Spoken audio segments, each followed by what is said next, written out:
Hola, ¿cómo se llama? Vale. ¿En qué juega? El Benjamín B, ¿Qué posición? de delantero.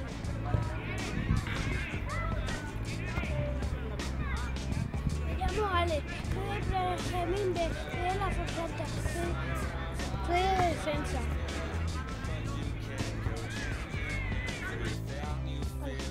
Me llamo Jonathan, juego de Benjamín B de la Fontanta y soy defensa.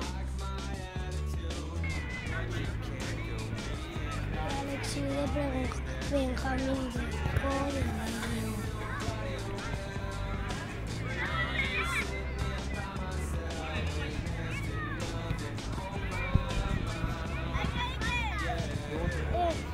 Soy portero y me llamo Ike.